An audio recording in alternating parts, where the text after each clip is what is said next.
ನೋಡಿ, ಇದು Ayodhya Dham junction railway station. ಇದ್ದು ಅಯೋಧ್ಯದಲ್ಲಿ ಇರುವಂತಹದ್ದು. ತುಂಬಾ ಚೆನ್ನಾಗಿ ಈ ರೈಲ್ವೆ ಸ್ಟೇಷನ್ನ ನಿರ್ಮಾಣ ಮಾಡಿದ್ದಾರೆ. ಇಲ್ಲಿ ನಿಮಗೆ AC ಡಾರ್ಮೆಟ್ರಿ ಮತ್ತು AC ವೇಟಿಂಗ್ ಹಾಲು, ರೂಮ್ ಫೆಸಿಲಿಟಿ ಎಲ್ಲ ಇದೆ.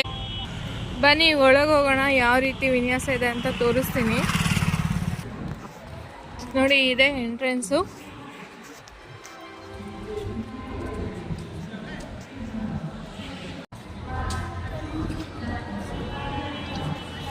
ಇಲ್ಲಿ ದೊಡ್ಡದಾದಂಥ ಅಳಿಲನ್ನು ನಿಲ್ಲಿಸಿದ್ದಾರೆ.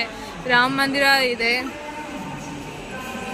ನೋಡಿ. ಇಲ್ಲಿ ಯಾವ್ಯಾವ ಟ್ರೈನ್ ಎಷ್ಟೊತ್ತಿಗೆ ಬರುತ್ತೆ ಅಂತ ಅಂದ್ಬಿಟ್ಟು ಇನ್ಫಾರ್ಮೇಷನ್ಗೋಸ್ಕರ ಹಾಕಿದ್ದಾರೆ. ಇನ್ಫಾರ್ಮೇಷನ್ ಗೊತ್ತಾಗತ್ತೆ.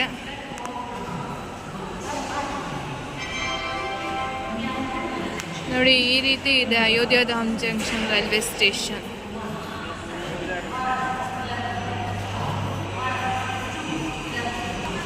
ನೋಡಿ, ಹೀಗೆ ಒಳಗೆ ಬಂದರೆ ರೈಟ್ ಸೈಡ್ಗೆ ನಿಮಗೆ ವೇಟಿಂಗ್ ಹಾಲು, ಕ್ಲಾಕ್ ರೂಮ್ ಎಲ್ಲ ಸಿಗತ್ತೆ. ಅಂದರೆ ನಿಮ್ಮಲ್ಲಿ ಯಾವುದೇ ರೀತಿಯ ವಸ್ತುಗಳನ್ನು ತೊಗೊಂಬಂದಿರ್ತೀರಲ್ವ, ಲಗೇಜು, ಅದನ್ನು ನೀವು ಇಲ್ಲಿಟ್ಟು ಆರಾಮಾಗಿ ಹೊರಗಡೆ ಸುತ್ತಕೊಂಡು ಸಹ ಬರ್ಬೋದು. ಲಾಕರ್ ಫೆಸಿಲಿಟಿ ಅಂತ ಹೇಳ್ತಾರೆ ಅದಕ್ಕೆ, ಅದು ಸಹ ನಿಮಗಿಲ್ಲಿ ಸಿಗತ್ತೆ. ಹೀಗೆ ಮುಂದಕ್ಕೆ ಹೋದರೆ ನಿಮಗೆ ರೈಲ್ವೆದು ಇನ್ಫಾರ್ಮೇಷನ್ ಸಿಗತ್ತೆ. ಯಾವ್ಯಾವ ಟ್ರೈನ್ ಎಷ್ಟೊತ್ತಿಗೆ ಬರುತ್ತೆ ಅನ್ನೋದನ್ನು ಇಲ್ಲಿ ಮೆನ್ಷನ್ ಮಾಡಿರ್ತಾರೆ. ನೀವು ಅದನ್ನು ನೋಡಿ ತಿಳ್ಕೊಬೋದು. ಹಾಕಿದ್ದಾರೆ ಪ್ಲಾಟ್ಫಾರ್ಮ್ 1, 2, 3 ಅಂತ ಅಂದ್ಬಿಟ್ಟು. ಹೀಗೇ ಮುಂದೆ ಹೋದರೆ ನಿಮಗೆ ರೈಲ್ ಕಾಣುತ್ತೆ.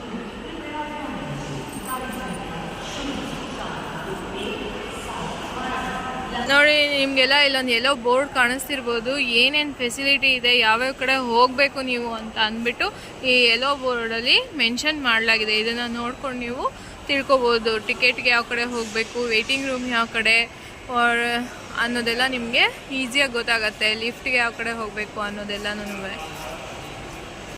ನೋಡಿ, ಇದು ಬಂದು ಅಳಿಲು. ರಾಮ ಸೇತುವೆ ಕಟ್ಟುವಾಗ ರಾಮಂಗೆ ಸಹಾಯ ಮಾಡಿದಂತಹ ಅಳಿಲನ್ನು ಈ ರೀತಿ ಒಂದು ಸ್ಟ್ಯಾಚು ಮಾಡಿ ಇಲ್ಲಿ ನಿಲ್ಲಿಸಲಾಗಿದೆ. ರೈಲ್ವೆ ಸ್ಟೇಷನ್ ಒಳಗಡೆ ಬಂದ ತಕ್ಷಣ ರೈಟ್ ಸೈಡ್ಗೆ ಇರುವಂತಹ ಟಿಕೆಟ್ ಕೌಂಟರು ಈ ರೀತಿ ಇದೆ. ಅಷ್ಟೇ ಅಲ್ಲ, ಇಲ್ಲಿ ಜನರಲ್ ಟಿಕೆಟ್ ಸಹ ಸಿಗುತ್ತೆ.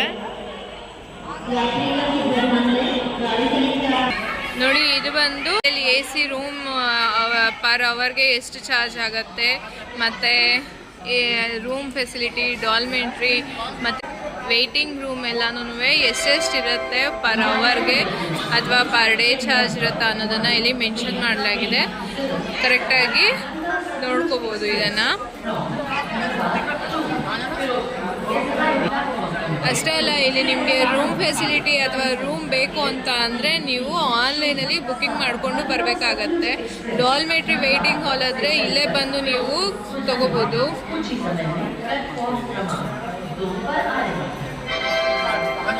ರೂಮ್ಗಾದರೆ ನೀವು ಆನ್ಲೈನಲ್ಲಿ ಬುಕ್ ಮಾಡಿಕೊಂಡು ಬರಬೇಕಾಗತ್ತೆ. ಸ್ಕ್ರೀನನ್ನು ಪಾಸ್ ಮಾಡಿ ನೀವು ರೇಟ್ಸ್ನೆಲ್ಲ ಚೆಕ್ ಮಾಡ್ಕೋಬೋದು. ಇದೆಲ್ಲ ಟಿಕೆಟ್ ಕೌಂಟರ್ ಪಕ್ಕನೇ ಮೆನ್ಷನ್ ಮಾಡಿರುತ್ತೆ, ನಿಮಗೆ ಈಸಿಯಾಗಿ ಗೊತ್ತಾಗ್ಬಿಡುತ್ತೆ. ಈ ರೀತಿ ಪ್ಲಾಟ್ಫಾರ್ಮ್ ನಂಬರ್ 1, 2 ಅಂತೆಲ್ಲ ಮೆನ್ಷನ್ ಮಾಡಿರ್ತಾರೆ. ನೋಡಿ, ಇವಾಗ ಟ್ರೈನ್ ಬರ್ತಾ ಇದೆ. ನೀವು गंगा सागर एक्सप्रेस गाड़ी कुछ ही समय में प्लेटफॉर्म संख्या 2 पर आ रही है। इस गाड़ी की जनरल डिब्बे आगे लगे हैं, उसके बाद स्लीपर डिब्बे लगे हैं। AC डिब्बे गाड़ी के नीचे गंगा सटलेज एक्सप्रेस ಇದು ಆಟೋ ಬುಕ್ ಮಾಡಿಕೊಂಡು ಇಲ್ಲಿಂದ ಸರಿಯು ನದಿಗೆ ಹೊರಟ್ವಿ ನಾವು.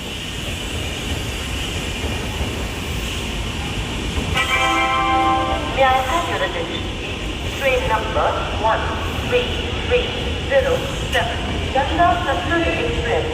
ಗುಡ್ ಮಾರ್ನಿಂಗ್ ಎಲ್ಲರಿಗೂ. ಇವತ್ತು ನಮ್ಮದು ಡೇ 4. ನಾವಿವತ್ತು ಬೆಳಗ್ಗೆ 7:30ಗೆ ಸರಿಯು ನದಿಲಿ ಸ್ನಾನ ಮಾಡೋದಕ್ಕೆ ಅಂತ ಅಂದ್ಬಿಟ್ಟು ಬಂದಿದ್ದೀವಿ. ನೋಡಿ, ಹೀಗೆ ಮುಂದೆ ಹೋದರೆ ನಮಗೆ ಅಲ್ಲಿ ಸರಿಯು ನದಿ ಸಿಗತ್ತೆ. ಇದೇ ಸರಿಯು ನದಿ.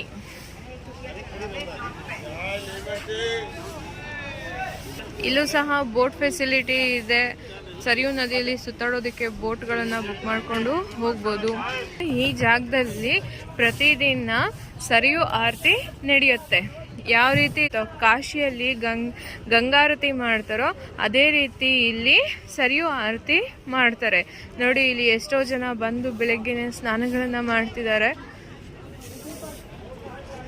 ಹಾಗೆ ಮುಂದೆ ಹೋದರೆ ನದಿಯಿಂದ ಈ ರೀತಿ ಲೆಫ್ಟ್ಗೆ ಬಂದರೆ ಒಂದು ಸ್ವಲ್ಪ ಮೆಟ್ಲುಗಳಿದೆ, ಇಳ್ಕೊಂಡು ಹೀಗೆ ಮುಂದೆ ಬಂದರೆ ನಿಮಗೆ ಸರಿಯೂ ಘಾಟ್ ಸಿಗತ್ತೆ. ಈ ಘಾಟಿನ ಎಂಟ್ರೆನ್ಸು ಸಹ ತುಂಬ ಸುಂದರವಾಗಿ ಮಾಡಿದ್ದಾರೆ. ನೋಡಿ ಸರಿಯೂ ಘಾಟ್ ಎಂಟ್ರೆನ್ಸ್ ಈ ರೀತಿ ಇದೆ.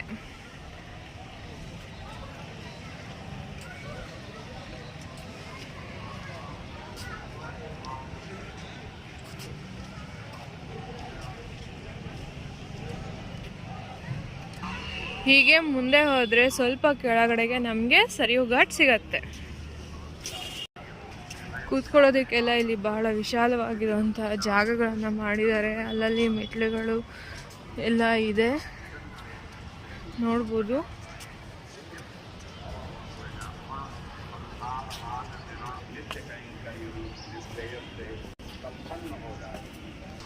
ನೋಡಿ ನಿಮಗೆ ಕಾಣ್ತಿರೋವಂಥದ್ದೇ ಸರಿಯೂ ನದಿ. ಇದಕ್ಕೆ ಸರಿಯೂ ಘಾಟ್ ಅಂತ ಹೇಳ್ತಾರೆ. ಇದೇ ಜಾಗದಲ್ಲೇನೆ ದೀಪಾವಳಿ ಹಬ್ಬದಲ್ಲಿ 25 ಲಕ್ಷ ದೀಪಗಳನ್ನು ಹಚ್ಚಿ ದೀಪೋತ್ಸವವನ್ನು ಮಾಡಿದ್ರು.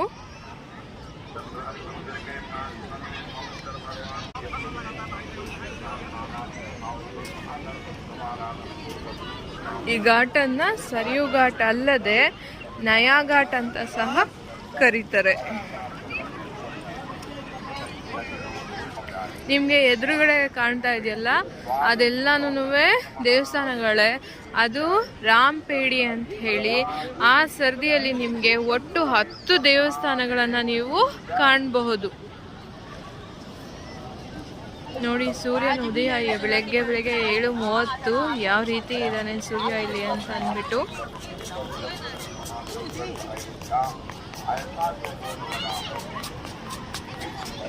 ಬೆಳಗ್ಗೆನೆ ಎಷ್ಟು ಜನ ಇದ್ದಾರೆ, 7:30ಗೆನೆ ನೀವು ನೋಡಬಹುದು.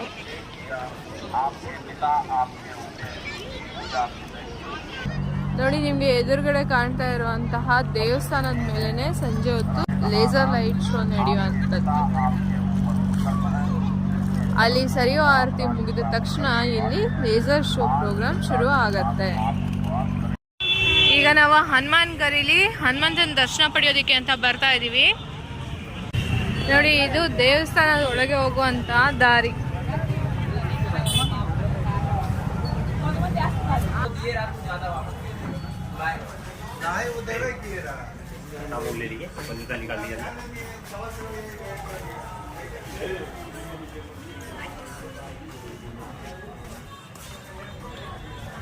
ಇದು ಹನುಮಾನ್ ಗರಿಗೆ ಹೋಗುವಂತ ದಾರಿ. ಹೀಗೆ ಮುಂದೆ ಸಾಗಬೇಕು.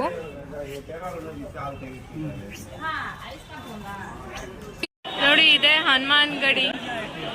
ಅಯೋಧ್ಯೆಯಲ್ಲಿ ರಾಮನ ದರ್ಶನ ಪಡೆಯೋದಕ್ಕಿಂತ ಮುಂಚೆ ಇಲ್ಲಿ ಬಂದು ಹನುಮಂತನ ದರ್ಶನ ಪಡೆದು ಇದಾದ ನಂತರ ನಾವು ರಾಮನ ದರ್ಶನ ಪಡಿಬೇಕಾಗತ್ತೆ.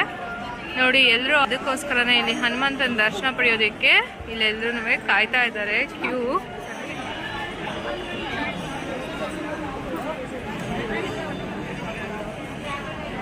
ಈ ಹನುಮಾನ್ ಗಡಿ ಪಕ್ಕದಲ್ಲೇ ನಿಮಗೆ ಕನಕ್ ಭವನ್, ದಶರಥ್ ಮಹಲ್, ಹಾಗೆ ಸೀತಾ ರಸೋಯಿಗಾರ ಅಂತ ಎಲ್ಲ ಸ್ಥಳಗಳು ಸಿಗತ್ತೆ. ತುಂಬಾ ಹತ್ರದಲ್ಲೇ ಇರುವಂಥದ್ದು. ಅದರ ವೀಕ್ಷಣೆ ಸಹ ನೀವು ಮಾಡ್ಬೋದು. ಹನುಮಂತನ ದರ್ಶನ ಮುಗಿಸ್ಕೊಂಡು ಈಗ ರಾಮನ ದರ್ಶನಕ್ಕೋಸ್ಕರ ರಾಮರ ದೇವಸ್ಥಾನಕ್ಕೆ ಬಂದಿದ್ದೀವಿ. ಇಲ್ಲಿ ನಿಮಗೆ ಮುಂದೆನೇ ಉಡುಪಿ ಹೋಟೆಲ್, ಸುಖ್ ಸಾಗರ್ ಉಡುಪಿ ಎಕ್ಸ್ಪ್ರೆಸ್ ಅಂತ ಅಂದ್ಬಿಟ್ಟು ಸೌತ್ ಇಂಡಿಯನ್ ಊಟ ಸಿಗುವಂತಹ ಹೋಟೆಲ್ ಸಿಗತ್ತೆ. ನೋಡಿ ಇದೇ ನಮ್ಮ ರಾಮ ಜನ್ಮ ಭೂಮಿ, ರಾಮ ಇರುವಂತಹ ಸ್ಥಳ. ನಾವು ಹೀಗೆ ಮುಂದೆ ಕ್ಯೂನಲ್ಲಿ ನಡ್ಕೊಂಡು ಹೋಗಬೇಕು. ಹೋದರೆ ಮುಂದಕ್ಕೆ ನಮಗೆ ಅಯೋಧ್ಯ ಮಂದಿರ್ ಸಿಗತ್ತೆ. ನೋಡಿ ಇಲ್ಲಿ ಬಂದು ವೀಲ್ ಚೇರ್ ಫೆಸಿಲಿಟಿ ಅವೈಲೇಬಲ್ ಇದೆ. ಯಾರು ಬೇಕಾದರೂ ಬಂದು ಇಲ್ಲಿ ತಗೊಬೋದು. ತುಂಬ ಕೈಯಲ್ಲಿ ಆಗದೆ ಇರೋರು, ವಯಸ್ಸಾಗಿರುವಂಥವರು ಇಲ್ಲಿ ಬಂದು ವೀಲ್ ಚೇರ್ ಫೆಸಿಲಿಟಿ ತೊಗೊಂಡು ಹೋಗಬಹುದು.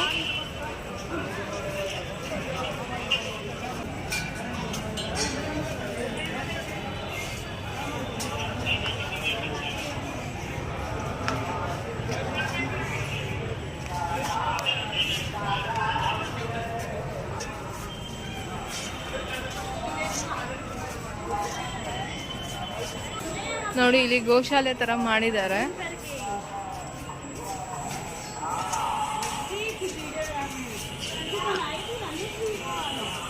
ಇದು ಬಂದು ಸುಗ್ರೀವ್ ಕಿಲಾ ಅಂತ ಅಂದ್ಬಿಟ್ಟು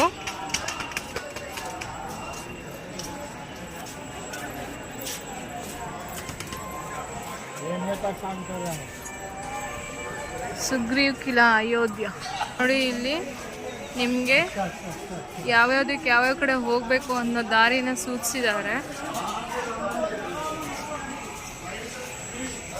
ಸ್ಟ್ರೈಟ್ ಹೋದರೆ ಶ್ರೀರಾಮ್ ಜನ್ಮಭೂಮಿ, ರೈಟ್ ಸೈಡಿಗೆ ಹೋದರೆ ಹನುಮಾನ್ ಗಡಿ, ಲೆಫ್ಟ್ ಸೈಡ್ಗೆ ಹೋದರೆ ಶ್ರೀರಾಮ್ ಸುಗ್ರೀವ್ ಕಿಲಾ ಅಂತೆ.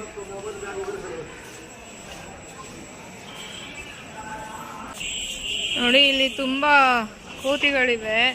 ಸಾಕಷ್ಟು ನಿಮ್ಮ ವಸ್ತುಗಳನ್ನ ಹುಷಾರಾಗಿ ಇಟ್ಕೊಂಬನ್ನಿ. ಕೈಯಲ್ಲಿ ಏನಾದರೂ ಇಟ್ಕೊಂಬಂದರೆ ಕಿತ್ಕೊಳ್ಳುತ್ತವೆ, ಅದಕ್ಕೆ ಹೇಳ್ತೀನಿ. ನೋಡಿ ಇಲ್ಲಿ ಚೆಕಿಂಗ್ ರೂಮ್ಗಳಿದೆ. ಇಲ್ಲಿವರೆಗೂ ನೀವು ನಿಮ್ಮೆಲ್ಲ ವಸ್ತುಗಳನ್ನ ತೊಗೊಂಡು ಬರ್ಬೋದು, ಆದರೆ ಇಲ್ಲಿಂದ ಆಚೆಗೆ ತೊಗೊಂಡು ಹೋಗೋಕ್ಕಾಗೋದಿಲ್ಲ, ಇಲ್ಲೇ ಇಡಬೇಕಾಗತ್ತೆ ಎಲ್ಲನೂ. ಇದೇ ಚೆಕಿಂಗ್ ಕೌಂಟರ್ಸ್.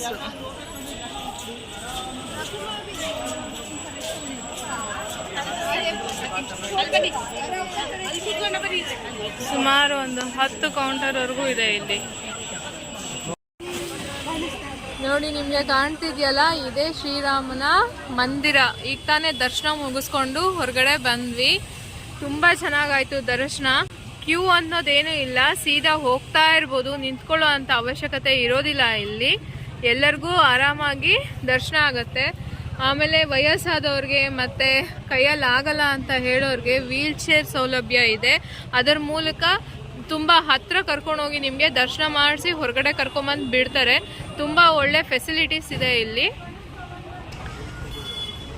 ಇಲ್ಲಿ ಟಿಫನ್ ಮಾಡೋದಕ್ಕೆ ಅಂತ ಬಂದಿದ್ದೀವಿ. ಮೌರ್ಯ ಮಿಶ್ರನ್ ಭಂಡಾರ ಅಂತ ಅಂದ್ಬಿಟ್ಟು ಇದು ತುಂಬ ಫೇಮಸ್ಸು. ದಹಿ ಜಿಲೇಬಿ ಅಂತ ಕೊಡ್ತಾರೆ, ತುಂಬ ಚೆನ್ನಾಗಿರುತ್ತೆ. ಅಷ್ಟೇ ಅಲ್ಲ, ಸಮೋಸ ಕಚೋರಿ ಸಹ ತುಂಬ ಚೆನ್ನಾಗಿರುತ್ತೆ. ಅಯೋಧ್ಯದಲ್ಲಿ ತಿಂಡಿನೇ ತುಂಬ ಫೇಮಸ್ಸು. ಎಲ್ಲರೂ ಬಂದರೆ ಅಯೋಧ್ಯೆಗೆ ಇಲ್ಲಿ ಬಂದು ಒಂದ್ಸತಿ ಟೇಸ್ಟ್ ಮಾಡಿ, ತುಂಬಾ ಚೆನ್ನಾಗಿರುತ್ತೆ. ಇಲ್ಲಿ ಯಾವುದೇ ರೀತಿ ಪೇಡ್ ಪ್ರಮೋಷನ್ ಅಲ್ಲ, ಇದು ನಮ್ಮ ಸ್ವಂತ ಎಕ್ಸ್ಪೀರಿಯನ್ಸ್. ದಹಿ ಜಿಲೇಬಿ ಅನ್ನೋದು ತುಂಬ ಫೇಮಸ್. ಅಷ್ಟೇ ಅಲ್ಲ, ಸಮೋಸ ಕಚೋರಿ ಸಹ ತುಂಬ ಟೇಸ್ಟಿಯಾಗಿರುತ್ತೆ. ಅಯೋಧ್ಯೆಗೆ ಬಂದವರು ಎಲ್ಲರೂ ಸಹ ಇಲ್ಲಿ ಒಂದ್ಸತಿ ಬಂದು ಟ್ರೈ ಮಾಡಿ. ಇಲ್ಲಿ ರಬಡಿ ಸಹ ಸಿಗುತ್ತೆ. ಮೊಸರಿನ ಜೊತೆ ರಬಡಿ ಕೂಡ ಹಾಕಿ ಕೊಡ್ತಾರೆ. ನೋಡಿ ಈಗಾಗಲೇ ಎಷ್ಟು ಜನ ಬಂದು ತಿಂತಾ ಇದ್ದಾರೆ ಅಂತ ಅಂದ್ಬಿಟ್ಟು. ನೋಡಿ ಅವ್ರು ಮಾಡ್ತಿದ್ದಾರೆ ದಹಿ ಜಿಲೇಬಿ ಅಂತ ಅಂದ್ಬಿಟ್ಟು.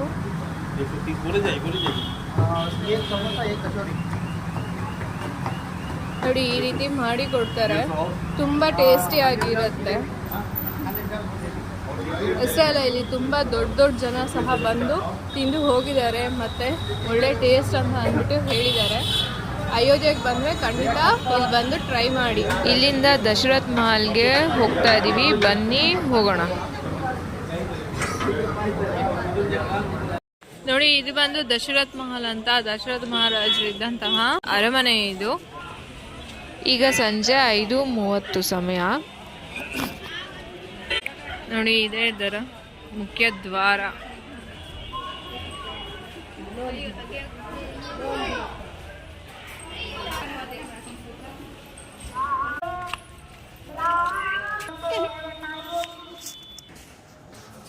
ಒಳಾಂಗಣ ವಿನ್ಯಾಸ ಈ ರೀತಿ ಇದೆ.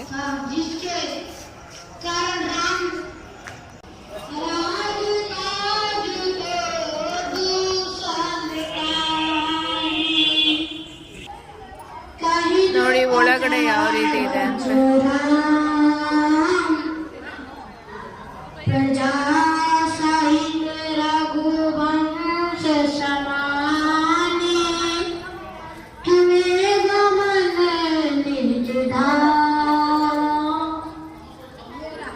Yeah.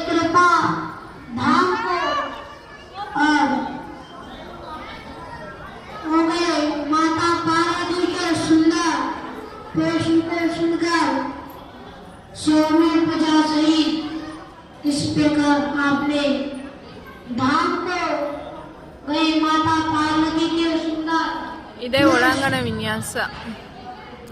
ದಶರಥ ಮಹಾರಾಜ ಅವರ ಮಹಲ್, ರಾಜ್ ಮಹಲ್ ಇದು.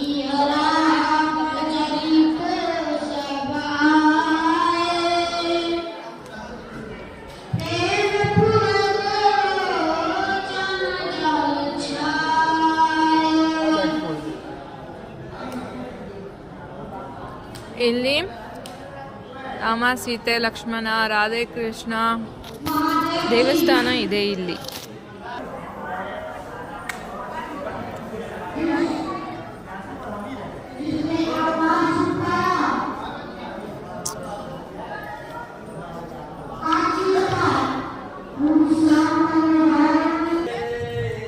ನೋಡಿ, ದಶರಥ್ ಮಹಲ್ ಒಳಗಡೆ ಸಂಕಟ್ ಮೋಚನ್ ಹನುಮಾನ್ ಸಹ ಇದೆ. ನೋಡಿ, ದಶರಥ್ ಮಹಲ್ ಇಂದ ಸ್ವಲ್ಪ ಮುಂದೆ ಹೀಗೆ ಬಂದ್ರೆ ನೋಡಿ, ಇದು ಬಂದು ಕನಕ್ ಮಹಲ್.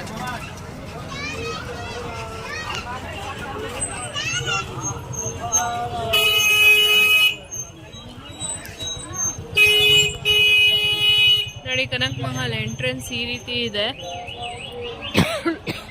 ಸೀತಾ ರಸೋಯಿ ಇಲ್ಲೇ ಪಕ್ಕದಲ್ಲಿರೋದು. ನಾವು ಹೋಗೋಷ್ಟರಲ್ಲಿ ಬಾಗ್ಲ ಹಾಕ್ಬಿಟ್ಟಿದ್ದಾರೆ. ನೋಡಿ, ಇದು ಬಂದು ಕನಕ್ ಭವನ್ ಅಂತ ಹೇಳ್ಬಿಟ್ಟು. ಇದರ ವಿಶೇಷ ಏನು ಅಂತ ಅಂದರೆ, ರಾಮನ ಸೀತೆ ಮದುವೆ ಆಗಿ ಬಂದಾಗ ಕೈಕೇಯಿ ಈ ಮಹಲ್ನ ಸೀತೆಗೆ ಉಡುಗೊರೆಯಾಗಿ ಕೊಟ್ಟಂತಹ ಅರಮನೆ ಇದು. ನೋಡಿ, ಹೀಗೆ ಒಂದು 20 ಮೆಟ್ಲಿರುತ್ತೆ. ಇದನ್ನು ಹತ್ಕೊಂಡು ಹೀಗೆ ಬಂದರೆ ಈ ಕನಕ್ ಭವನ್ನ ಒಳಾಂಗಣ ವಿನ್ಯಾಸ ಈ ರೀತಿ ಇದೆ.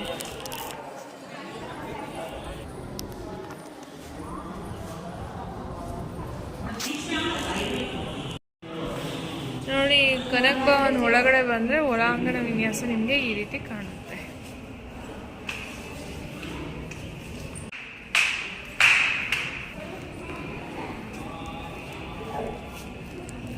ನೋಡಿ, ಇದೆ ಒಳಗಿನ ವಿನ್ಯಾಸ. ಇದು ಕೈಕೇಯಿ ಸೀತೆಗೆ ಉಡುಗೊರೆಯಾಗಿ ಕೊಟ್ಟಂತಹ ಮಹಲ್. ಇದು ಕನಕ್ ಭವನ್. ಇದೇ ಇದರ ಒಳಾಂಗಣ ವಿನ್ಯಾಸ.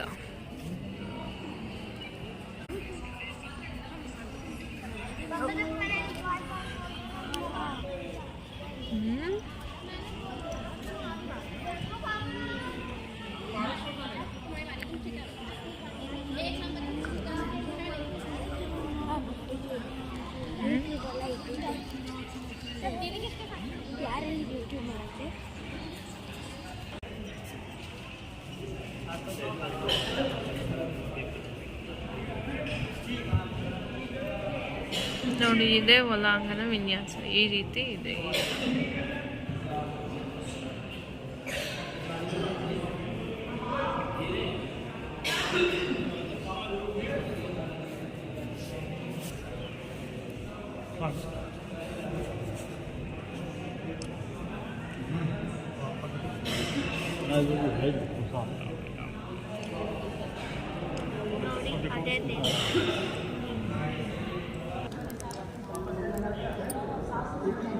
ನೋಡಿ, ಈ ಕಡೆ ಇರುವಂಥದ್ದು ದಶರಥ ಮಹಾರಾಜ ಮತ್ತು ಕೈಕೇಯಿ ಚಿಕ್ಕದಾಗಿ ಕಾಣಿಸ್ತಿರೋದು. ಆ ಕಡೆ ಬಲಕ್ಕೆ ಇರುವಂಥದ್ದು ರಾಮ, ಸೀತೆ. ನೋಡಿ, ಮುಖ್ಯ ದ್ವಾರ ಎಷ್ಟು ಸುಂದರವಾಗಿ ಕಾಣ್ತಾ ಇದೆ. ಇಲ್ಲಿ ರಾಮನ ಎಷ್ಟು ಅವತಾರಗಳಿದೆಯೋ ಅದಷ್ಟು ಅವತಾರಗಳನ್ನು ಇಲ್ಲಿ ಇರಿಸಲಾಗಿದೆ. ನೋಡಿ, ಇದು ಜಾನಕಿ ಮಹಲ್ ಅಂತೇಳಿ.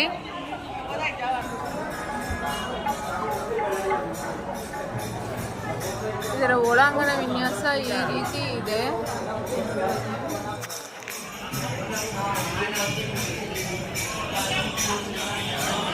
ಚೌಟ್ರಿ ಸಹ ಇದೆ ಇಲ್ಲಿ.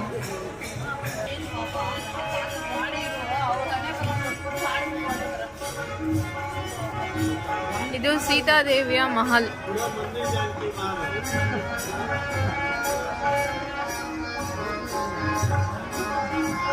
ಇಲ್ಲೂ ಸಹ ಹನುಮಂತ, ರಾಮ, ಸೀತೆ, ಲಕ್ಷ್ಮಣರ ದೇವಸ್ಥಾನ ಇದೆ. ಈಗ ಇದು ಆಕ್ಚುಲಿ ಕ್ಲೋಸ್ ಆಗಿ ಹೋಗಿದೆ ಈಗ.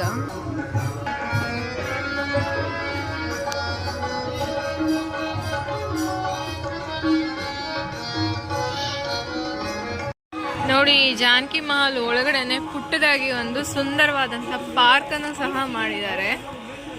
ಇಲ್ಲಿ ಮದುವೆಗಳನ್ನ ಮಾಡೋದಕ್ಕೆ ಚೌಟ್ರಿ ಸಹ ಇದೆ. ಅಷ್ಟೇ ಅಲ್ಲ, ಬಂದು ಉಳ್ಕೊಳ್ಳೋರಿಗೆ ಇಲ್ಲಿ ರೂಮ್ ಫೆಸಿಲಿಟಿ ಸಹ ಇದೆ. ಇಲ್ಲಿ ತುಂಬಾ ಸುಂದರವಾಗಿದೆ. ಇಲ್ಲಿಂದ ಸರಿಯೋ ಆರತಿಗೆ ಹೋಗೋಣ. ಈಗ ಸಂಜೆ ಸರಿಯೋ ಆರತಿಗೆ ಎಷ್ಟು ಜನ ಸೇರಿದ್ದಾರೆ ಅಂತ ಅಂದ್ಬಿಟ್ಟು ಇನ್ನು ಸ್ವಲ್ಪ ಹೊತ್ತರಲ್ಲೇ ಶುರು ಆಗತ್ತೆ ಸರಿಯೋ ಆರತಿ. ಇಷ್ಟು ಜನನೂ ಈ ಸರಿಯೋ ಆರತಿ ನೋಡೋದಕ್ಕೋಸ್ಕರನೇ ಸೇರಿರುವಂತದ್ದು.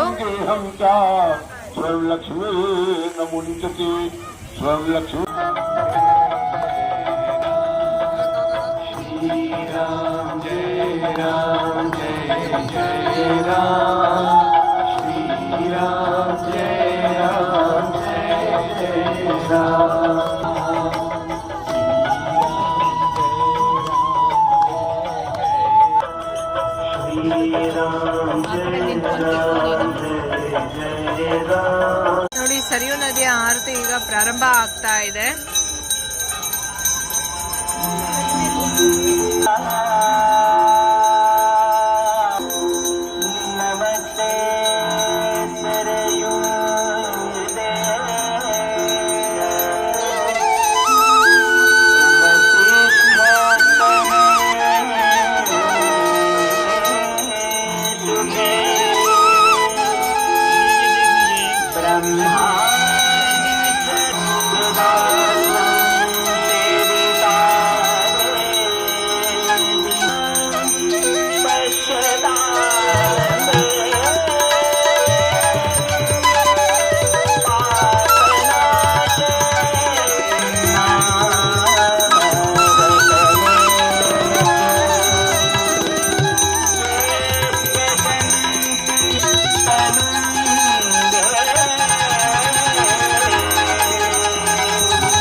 ಆರತಿ ಮುಗಿಸ್ಕೊಂಡು ಈ ಕಡೆ ಬರ್ತಾ ಇದ್ದೀವಿ. ಈಗಾಗಲೇ ಲೇಸರ್ ಶೋ ಸರಿಯು ಘಾಟಲ್ಲಿ ಶುರು ಆಗೋಗಿದೆ ನೋಡಿ. ಈಗ ನೋಡ್ತಿರೋದು ಲೇಸರ್ ಲೈಟ್ ಶೋ. ಇದು ಸರಿಯು ಘಾಟಲ್ಲಿ ಪ್ರತಿದಿನ ಸಂಜೆ 6:30ಕ್ಕೆ ಪ್ರಾರಂಭ ಆಗತ್ತೆ.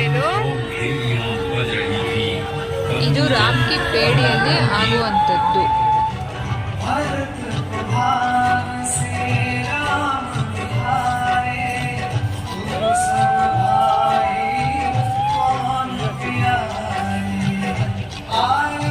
ಅಯೋಧ್ಯೆಯಲ್ಲಿ ಪ್ರತಿದಿನ ಸಂಜೆ ಈ ರೀತಿಯ ಲೇಸರ್ ಶೋ ಕಾರ್ಯಕ್ರಮ ನಡೆಯುತ್ತೆ. ಸರಿಯು ಘಾಟ್ನಲ್ಲಿ ನಡೆಯುವಂತಹ ಕಾರ್ಯಕ್ರಮ ಇದು.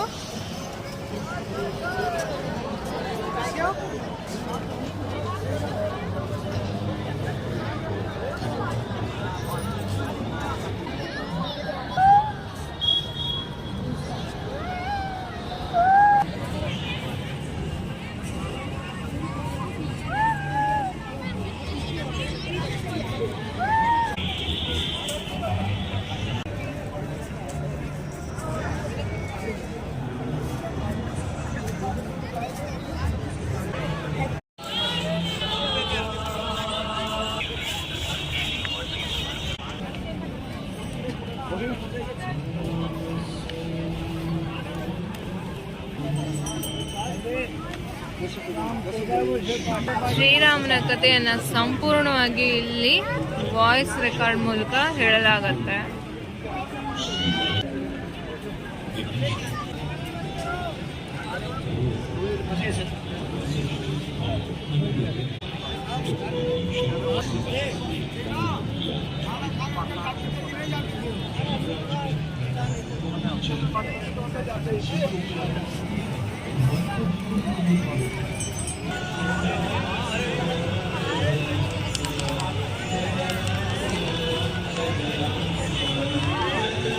ಇಲ್ಲಿಂದ ನಾವು ಲತಾ ಮಂಗೇಶ್ಕರ್ ಚೌಕ್ ಮತ್ತು ಧನತ್ ಪತ್ ನೋಡೋದಕ್ಕೆ ಹೋಗ್ತಿದ್ದೀವಿ. ಬನ್ನಿ ಹೋಗೋಣ. ನೋಡಿ, ರಾತ್ರಿ ಆದರೆ ಎಲ್ಲ ಬೀದಿಗಳಲ್ಲೂ ಈ ರೀತಿಯ ಲೈಟ್ಸ್ ಅರೇಂಜ್ಮೆಂಟ್ಸ್ ಇರುತ್ತೆ. ಸ್ಟ್ರೀಟ್ ಲೈಟಿನ ಅರೇಂಜ್ಮೆಂಟ್ಸು ತುಂಬ ಸುಂದರವಾಗಿದೆ. ನೋಡಿ, ಇದು ಲತಾ ಮಂಗೇಶ್ಕರ್ ಅವರ ಚೌಕ. ದಿನದ 24 ಗಂಟೆಯಲ್ಲೂ ಈ ಚೌಕದಲ್ಲಿ ಲತಾ ಮಂಗೇಶ್ಕರ್ ಹಾಡಿರುವಂತಹ ಹಾಡುಗಳು ಬರ್ತಾ ಇರುತ್ತೆ. ಇದು ಅವರ ಸವಿ ನೆನಪಿಗೋಸ್ಕರ ಮಾಡಿರುವಂಥದ್ದು. ಹೀಗೆ ನಾವು ಬಲಕ್ಕೆ ತಿರುಗಿದ್ರೆ ನಮಗೆ ಸೂರ್ಯಪಥ ಸಿಗತ್ತೆ. ನೋಡಿ, ಇದೆ ಸೂರ್ಯಪಥ.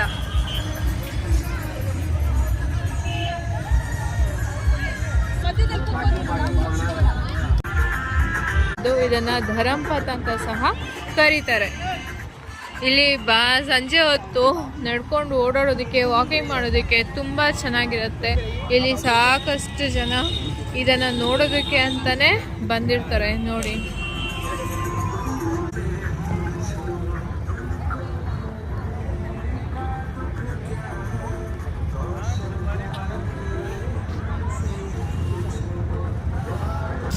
ಇದನ್ನೇ ಧರಂಪಥ ಅಂತ ಕರೆಯುವಂಥದ್ದು. ನೋಡಿ, ಇದೇ ಧರಂಪಥ. ಇದು ಸುಮಾರು 2 ಕಿಲೋಮೀಟರ್ ದೂರ ಇರುವಂಥದ್ದು. ಈಗ ನಾವು ಈ ರೋಡಲ್ಲೇ ಹೋಗ್ತಿದ್ದೀವಿ.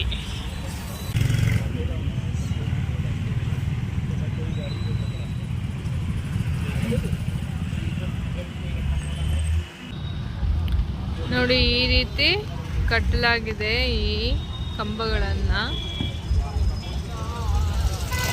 ಇದರ ಮೇಲೂ ಸಹ ಜೈ ಶ್ರೀರಾಮ್ ಅಂತ ಬರೆದಿದ್ದಾರೆ. ಈ ಧರಂಪಥಲ್ಲಿ ಓಡಾಡುವಾಗ ದಾರಿಯಲ್ಲಿ ನಾವು ಈ ರೀತಿಯ ಪೇಂಟಿಂಗ್ಗಳನ್ನು ನೋಡಬಹುದು. ನೋಡಿ, ಈ ರೀತಿ ನಾವು ನಡ್ಕೊಂಡು ಹೋಗ್ತಿದ್ರೆ ಪಕ್ಕದಲ್ಲಿ ಪೇಂಟಿಂಗ್ಸನ್ನು ಮಾಡಿದ್ದಾರೆ. ರಾಮಾಯಣದಲ್ಲಿ ಬರುವಂತಹ ಪಾತ್ರಗಳೆಲ್ಲ ಬಹಳ ಸುಂದರವಾಗಿ ಇಲ್ಲಿ ವಿಶ್ಲೇಷಣೆ ಮಾಡಲಾಗಿದೆ.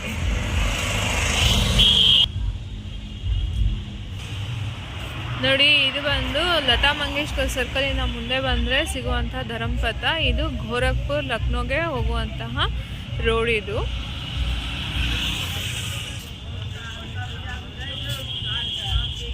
ಈ ಧರಂಪಥಲ್ಲಿ ನಮಗೆ ಸಿಗುವಂತಹ ಪೇಂಟಿಂಗ್ಸ್ ಇದೆಲ್ಲನೂ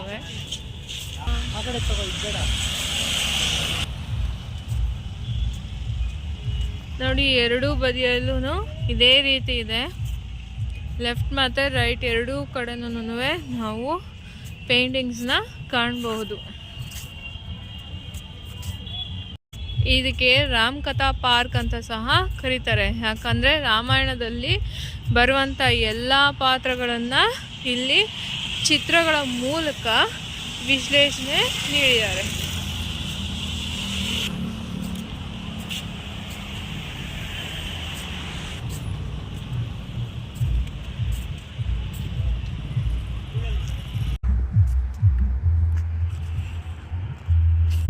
ರೈಟ್ ಸೈಡಿಂದ ಲೆಫ್ಟ್ ಸೈಡಿಗೆ ಬಂದ್ವಿ. ಲೆಫ್ಟ್ ಸೈಡಲ್ಲೂ ಸಹ ಈ ರೀತಿ ಪಾತ್ರಗಳನ್ನು, ರಾಮಾಯಣದಲ್ಲಿ ಬರುವಂಥ ಪಾತ್ರಗಳನ್ನು ಚಿತ್ರಿಸಲಾಗಿದೆ.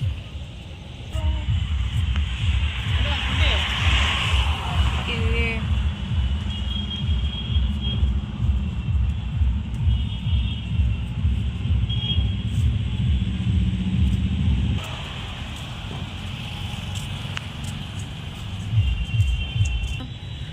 ಇದು ನೋಡಿ, ಹನುಮಂತ ಮರದ ಮೇಲೆ ಕೂತ್ಕೊಂಡು ಮಾವಿನ ಹಣ್ಣು ತಿಂತಾ ಇರುವಂಥದ್ದು.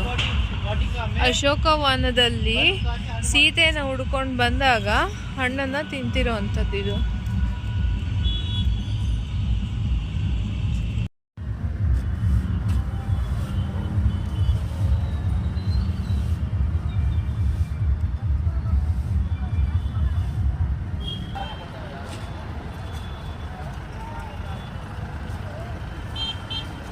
ಇಲ್ಲಿಗೆ ಇವತ್ತಿನ ನಮ್ಮ ಡೇ 4 ಮುಗಿತಾ ಬಂತು. ಎಲ್ಲರಿಗೂ ಥ್ಯಾಂಕ್ಸ್. ಇಷ್ಟ ಆದರೆ ಲೈಕ್ ಮಾಡಿ, ಸಬ್ಸ್ಕ್ರೈಬ್ ಮಾಡಿ.